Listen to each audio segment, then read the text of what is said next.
Hello YouTube.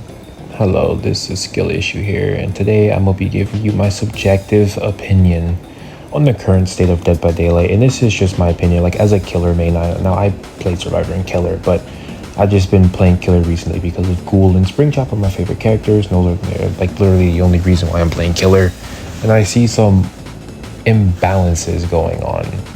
So we're gonna start with pallet density.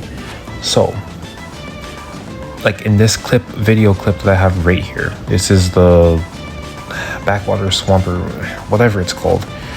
Every time I'm on this map, there's always a pallet that's there. Then it leads to another pallet. And on certain maps, you get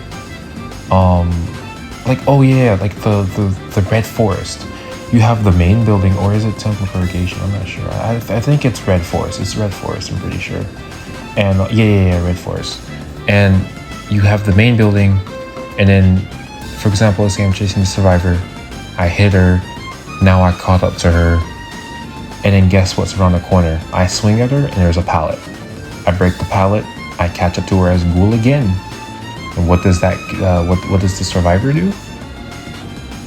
Before I hit her, there's another pallet. Like they like survivors are like super. They have like tons of pallets just to waste, and it's a chore to get through because it's literally like pallet after pallet after pallet after pallet. You got stupid double pallets, like that you loop on, so it's a safe pallet until one of them gets broken.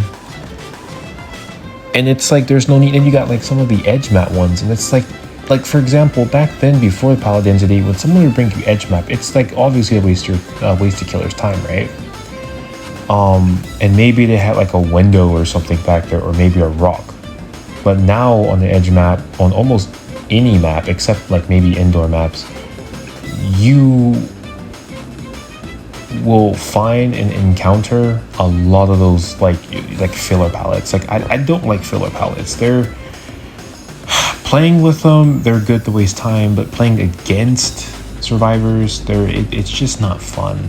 It really isn't fun. It wastes time, unnecessary stuff, and it's like whatever.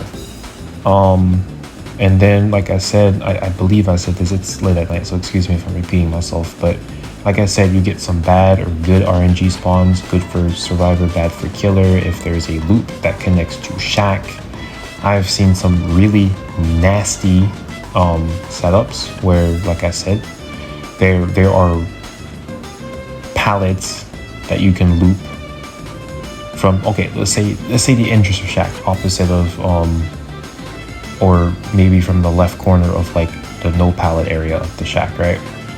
There's a loop there, and then if you keep going up, there's another loop there, and if you keep going straight, there's a window. Or in some cases, like I said, there's either just a single overpowered like spot, or there's like you got the loop, shack, and then back to the loop, and then there's another pallet over there, and then there's another like unsafe filler one in the random corner for whatever reason. So it's really annoying breaking through it. I normally run brutal strength, or I normally just play Ghoul because I can, his kit can kind of make up for the lost time, but it's just way too. It's just way too many pallets. I don't want it to be no pallets. I don't want it to be as a killer main. I don't want to have easy games. I want to have hard or at least challenging games. But these pallets are ridiculous. Like right now, if I wanted to, I can win the game by pre-dropping on almost any map. Back then, like I started playing Dead by Daylight mobile, and then maybe like a year or so after, I played on PC. Maybe around 2020, and I'm telling you, there was not this amount of not this much pallets at all. It's just it's really insane. Like literally, if I'm in a Swift, like just a normal Swift, not even trying, we can win a game really easy by wasting the killer's time and looping him and then going from pallet to pallet to pallet to pallet. Normally, you can tell in some areas that the areas are empty, but the devs of Dead by Daylight, they added pallets near it. I think it's stupid, but enough of that. We're gonna get into perk combos, which is kind of really insane if you think about it, because Survivor's perk combos are like really overpowered. Like I remember fast track, like pre-nerf,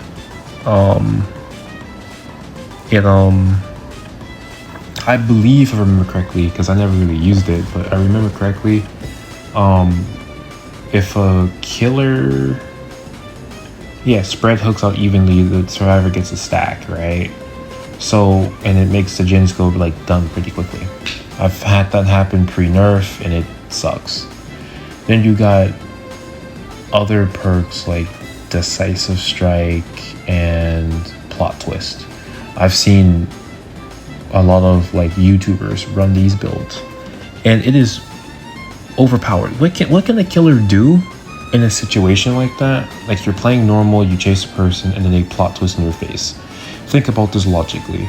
You either pick them up, get stunned, now you're wasting time, or you waste more of the time, let them plot twist, get back up,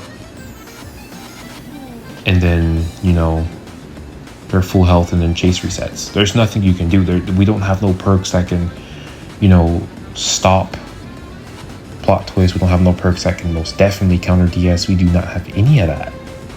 Survivors have crutch. If I wanna, I literally have a preset build on right now in Dead by Daylight as a survivor, with the whole plot twist and everything. That's like the try hard sweaty build if I just want to play competitive that day or whatever.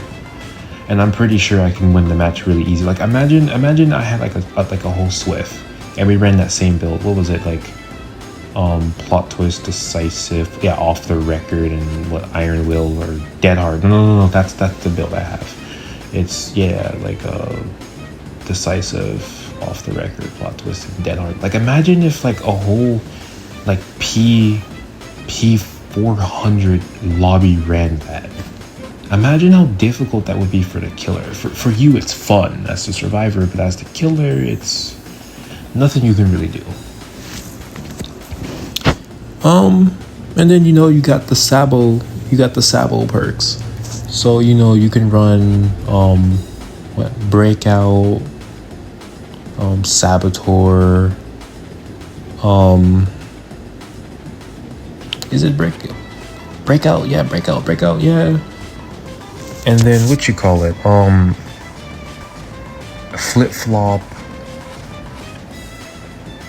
and what is it, background?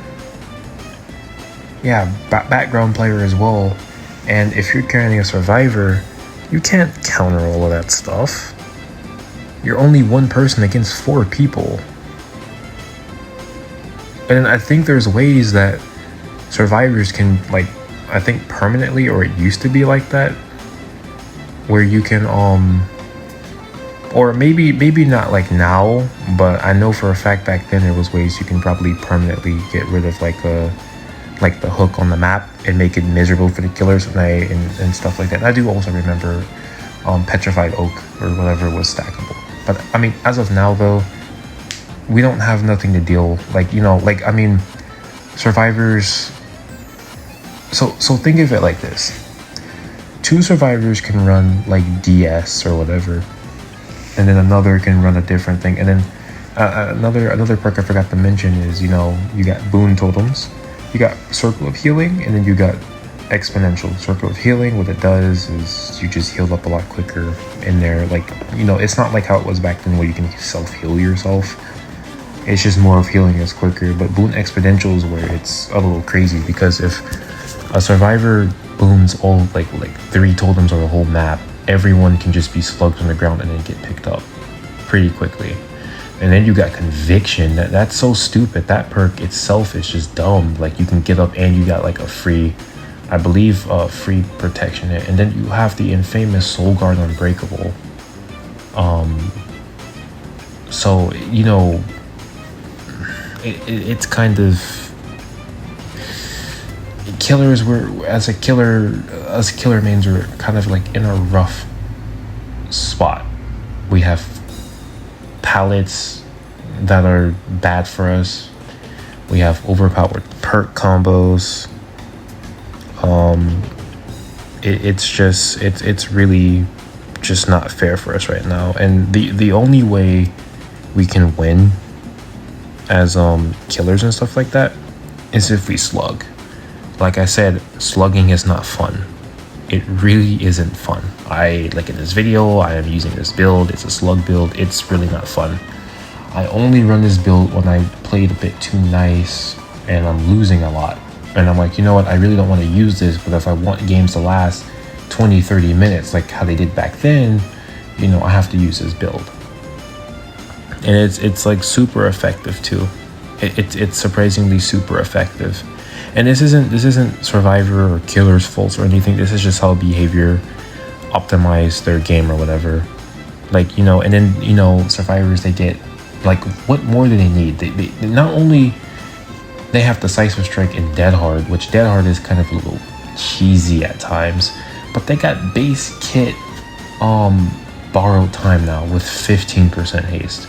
So if you're trying to do the optimal strat as a killer and, you know, use simple math, like, you know, 4 survivors plus 1 killer, it's survivor sided, and then, you know, like three survivors versus, you know, 1 killer, it's more in the sided, you know, in the side of, you know, killer. You know, you're like wasting, because like time is always against you. Generator speeds take not even 3 minutes, like with 1 survivor, and it takes like 10 or 20 seconds less with 2 survivors on there. And, you know, not only that, but like I said, if you play the optimal way and tunnel someone out, they have the risk of having decisive, which destroys your whole tempo. So it took you 40, 60 seconds to get that down. You're in a good spot. You got a gen pop, let's say, or whatever. Like, let's say you're at 4 gens. They got a Decisive Strike, and then they end up running you for 2, and then, you know, like 3, 2, 1 gen. Then by the time you get that person, you know, it's in game. I've had that happen a lot of times. So even doing the whole take out 1 survivor and do that, even that's risky. That can even throw the game. Because like I said, survivors, like sometimes when that happens, sometimes survivors literally get rewarded for bad plays. Like, you know, they can run into a wall and, you know, and panic, and then boom, dead hard.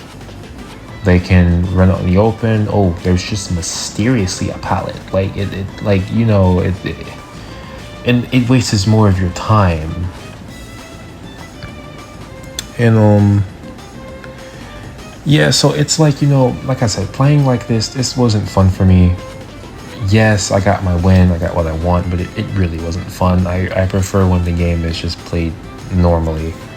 I just wish that, for example, I have a few little like stuff in mind. Maybe if someone's running Decisive Strike, maybe they should, like, you know, behavior should make it where the killer can hit a skill check as well, but it's smaller than the survivor's Decisive Strike skill check. And if they hit it, Decisive Strike does not prompt. I feel like that would be fair to kind of at least give killers a chance, because we don't have anything to counter. We don't have anything that counters Decisive Saboing or anything like that. We don't. Like, we really don't. And like I said, we got boom totems. Killers can't really counter that other than scuffing them out. And another thing is as well, speaking of boom totems, like the generators and stuff, it's really funny how survivors can heal up infinitely with no penalty with each other, and killers can't kick gens infinitely. Like, that doesn't make any sense in itself. And we get penalized for hitting gens too many times, even though, you know, the gen speeds are kind of insane. The gens, they do still regress, but they just like, I think it's up to 10 times you can kick a gen. And then, like, after that, even if you do hit it, it does regress, but it regresses the damage. Like, if you're running Surge, it regresses the 8%, but it doesn't regress, I don't think. And then, it doesn't even matter. Sometimes, like, when I'm playing, it's like that gen's going to pop anyway. Even if I hit it, I'm wasting time. Might as well get the survivor because the gen speeds are just way too overpowered. But I mean, other than that, that's that. I think I covered about almost everything.